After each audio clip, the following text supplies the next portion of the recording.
আসসালামু আলাইকুম ওরহমতুল্লাহি ওবরাকাতু। প্রিয় দিনী ভাই ও বোন, ওমর ইবনে খত্তাব রাদিয়াল্লাহু তাআলা হতে বর্ণিত, নবী করিম সাল্লাল্লাহু আলাইহি ওয়াসাল্লাম বলেন, এক জৈনক মহিলা, যে মহিলাটি মক্কা থেকে মদিনায় হিজরত করছিলেন, এমন সময়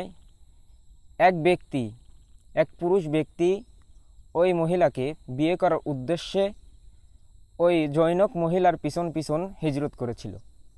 এমন সময় হযরত ইবনে খত্তাব রাদিয়াল্লাহু তাআলা নবী করিম সাল্লাল্লাহু আলাইহি সাল্লামের কাছে জিজ্ঞাসা করলেন যে ওই জৈনক মহিলা যে উদ্দেশ্যে আল্লাহ সুবহানাহু ওয়া তাআলার উদ্দেশ্যে যে হিজরত করলেন, তার জন্য যে সওয়াব তিনি পাবেন, যে ব্যক্তি তার পিছন পিছন তার বিয়ের উদ্দেশ্যে সে হিজরত করলো, সে কি সেই সওয়াব পাবে?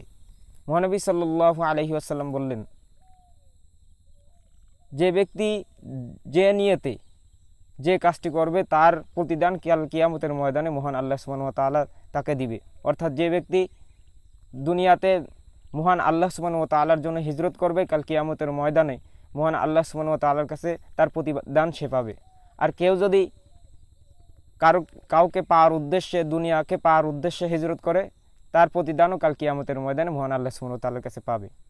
তাই আসুন আজ থেকেই আমরা প্রতিটি কাজের আগে মহান আল্লাহ সুবহানাহু ওয়া তাআলার জন্য ভালো নিয়ত করে মহান আল্লাহ সুবহানাহু ওয়া তাআলার হুকুম পালন করি।